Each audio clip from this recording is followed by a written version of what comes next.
Happy birthday, Logan. Happy birthday to you. Happy birthday to you.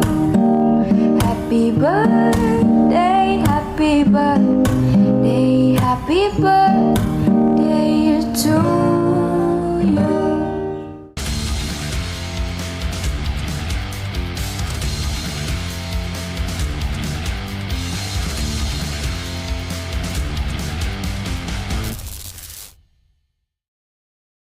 Greetings, and welcome to Storytime with the Dangerous Gentleman. Yes, I am the Dangerous Gentleman. No, I did not give myself that nickname, but I certainly did earn it. Well, if this episode drops on the day that it's supposed to, it will be Friday, December 20th of 2024, which just so happens to be my son Logan's 12th birthday.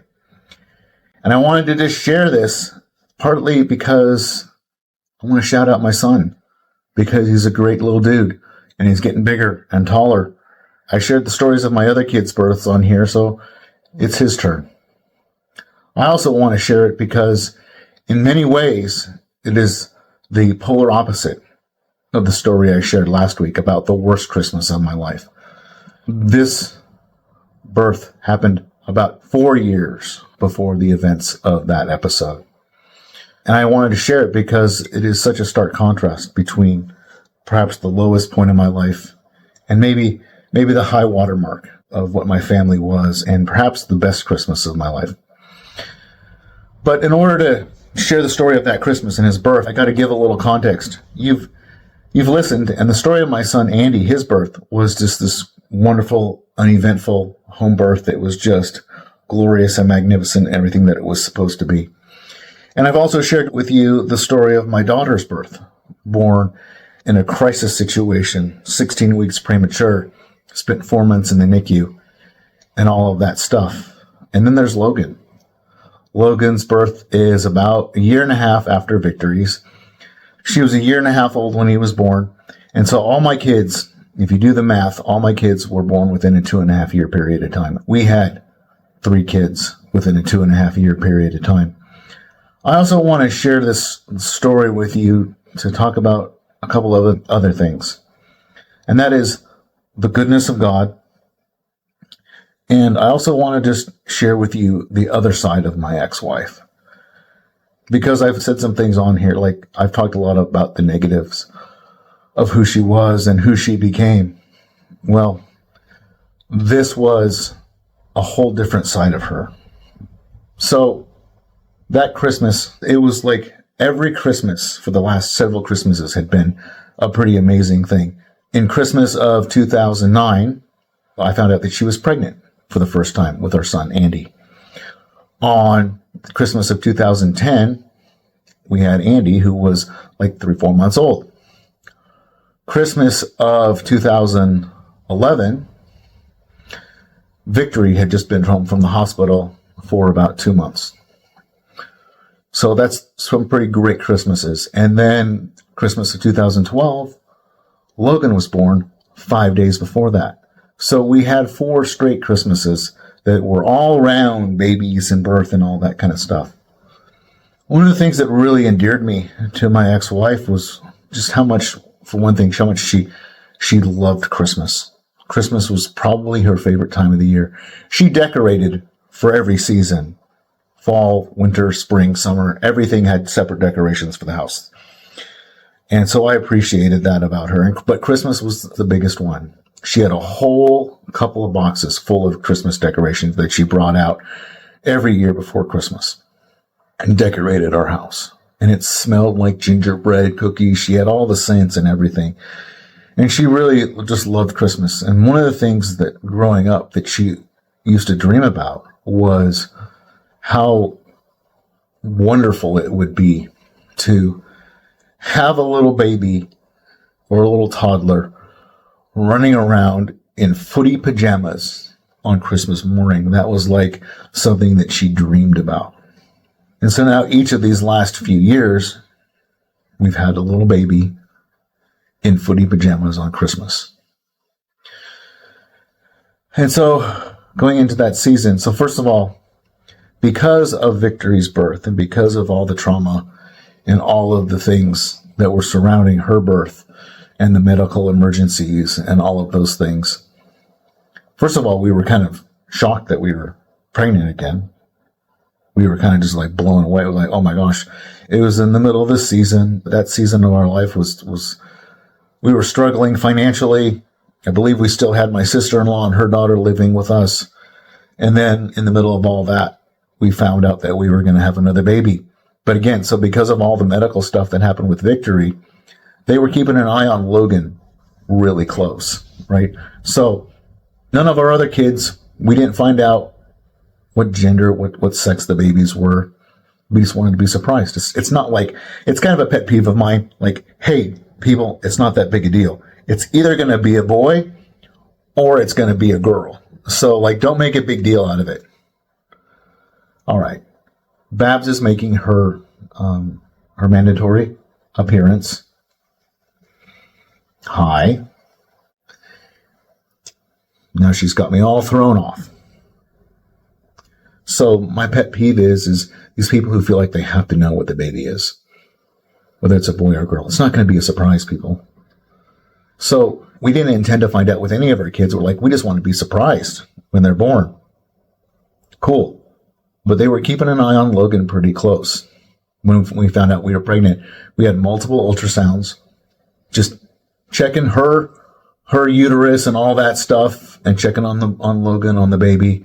And so at one of the ultrasounds, they noticed an enlarged kidney. And they didn't know what it was for. And it wasn't like it was a huge deal at that point, but they were just going to keep an eye on it. So there was this enlarged kidney. And so they scheduled another ultrasound for a couple of weeks later. And they did another, and they found, again, an enlarged kidney. And so now they're starting to get a little bit, there's some concern that they're starting to figure out. They're trying to figure out exactly what it is that's causing his kidney to be enlarged. So we had to go to a specialist. They did another ultrasound, and they're like, well, we don't know exactly what this is. So once again, we were in and out of specialist's office with Logan. But that gets me to the point is that on one of our visits, Danielle went to the midwife by herself this time. Usually I try to go with her, but for whatever reason, I couldn't make it this time. So she went to the midwife, and the midwife knows we don't want to know what the baby is, right? But the midwife is reading through the ultrasound report. And as she's reading through the report, she's not paying attention. She's just like reading through it. And she says, and male fetus. And she's like, oh, oops. And so, like, we knew then, because of what was going on, it was important for the technician, the person who writing the report, to identify that this was a male, because things would be different if it was a female. Regardless of what you say, the biology is different. So it was important to identify. And usually they don't include that necessarily in the ultrasound report, but they did this time because of medical reasons. And so both my midwife and Danielle were both like, oh, it's a boy. And so Danielle came home from the midwife visit, and she's got this big grin on her face. And I'm like, what's going on? She's just like, I have something to tell you. And she was holding something behind her back. And she's like, I know what we're having. And I was like, what? And so she kind of teased things along, and then she pulls out this box of blue frosted cookies. And so we knew we were having a boy, and we had already picked out a boy name, and we knew this was going to be Logan. It's going to be Logan Oliver.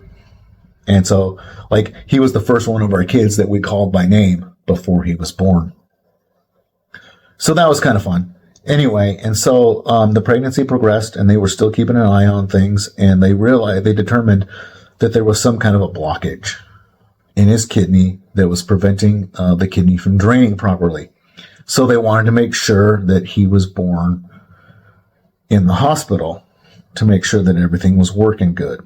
It was getting close to the end. This was, I believe, the end of November, first part of December, and they started They knew that something needed to happen. And so they wanted him to come early. They didn't want to wait too long. And so they scheduled, if he wasn't born by 39 weeks, we were going to go into the hospital and have him induced. Now, I'm not a big fan of induction because I know what the results of what that looks like down the road, what kind of complications can happen when you induce a baby, which I won't get into right now, but it can cause a lot of long-term conditions, and it can lead to like emergency in birth and increased rate of C-section. So I'm a big fan of just letting things happen naturally. But I was like, okay, these people are the experts. They know what they're talking about. They know what they're dealing with. We had it scheduled to go into the hospital, but we wanted to do anything and everything that we could to make sure that if we could make labor happen naturally, we were going to make labor happen naturally. So we went to our midwife the day before he was scheduled to be induced, and she was like, here's all the things that you can do. And you can look them up. You can go for walks. There's certain things that you can take. There's certain activities that you can do, which if you look it up, we did those things. And then she pulled out this little bottle. It was a nutritional supplement or something of some kind. She says, if things aren't moving along, take this as a last resort. I was like, okay, well, but only take half of it and then wait. And if nothing happens, take the other half. And so like nothing was happening. It was getting to be 10, 11 o'clock at night. Now, I believe my mom was down and she was keeping an eye on the kids. Or they were with her. I can't remember exactly. But she took the half of the thing and it kind of got things going, but not really. And so then she waited another hour and she took the other half and things started to move along. So we called her midwife. Midwife came over to the house. She kind of was just there with us, walking us through the pre-labor process. And she was just there for moral support and stuff like that. And she was going to go with us to the hospital because she was a fantastic advocate. As natural a birth as possible. And so she was going to go, she drove down to the hospital with us and she spent so Danielle got into pretty active labor and we jump in the car and we're driving down to the hospital. We get to the hospital. She gets transferred from the car into the wheelchair. They knew we were coming. And then within a few minutes, as often happens in those situations, the labor just kind of slowed down and stopped progressing.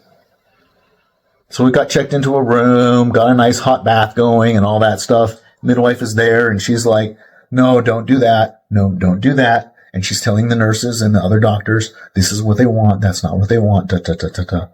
Fantastic having her there. So labor started to pick up again. And within a couple hours, you could tell things were going to start to happen. The date is 12/20 of 2012. I just think that's kind of interesting. And now he's 12 years old. So born on 12/20 of 2012, and now he's 12 years old today. So that's kind of cool. He loves numbers, so he's probably going to really get a really big kick out of that when it happens. And so she has a pretty it's a birth. So there's some yelling and there's some screaming and there's all this stuff. Our midwife there, and then there's the OB doctor there. And then there's the kidney doctor and all the specialists that are waiting to see whether or not Logan's going to have any issues. Right? Because that's why we're there, because we're wondering if there's going to be some kind of emergency. And so everyone's just waiting. The room is full of people. And so she's screaming out, Mommy, like pregnancy. But so Logan's born, pull him out, set him on her chest.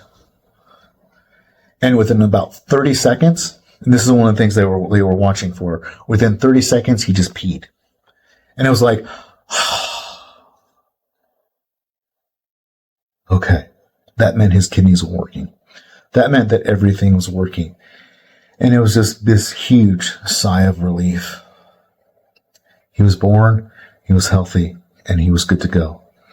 So within an hour or so, they took him downstairs and they did an ultrasound on him. They checked him, made sure everything was all good. And they said, well, we don't know what happened, but things seem to have spontaneously resolved.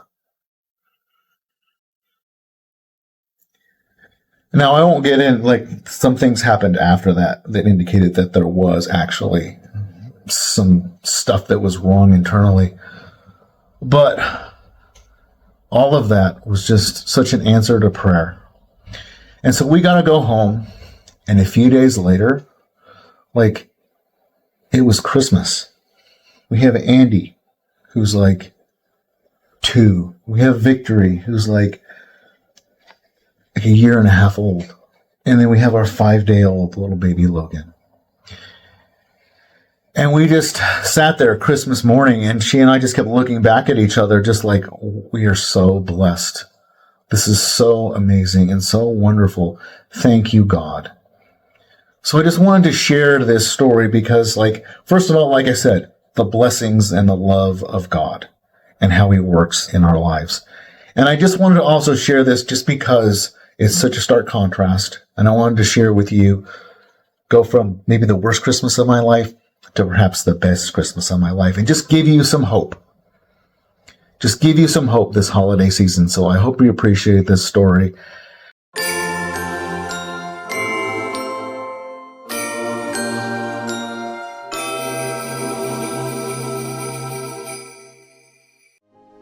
So if you like this content, please give it a rating, a review, and share it with your friends. Also, if you'd like to learn a little bit more about me and what I'm all about and what I can maybe do for you, check out my website at thedangerousgentleman.org. That's thedangerousgentleman.org. Thank you for listening.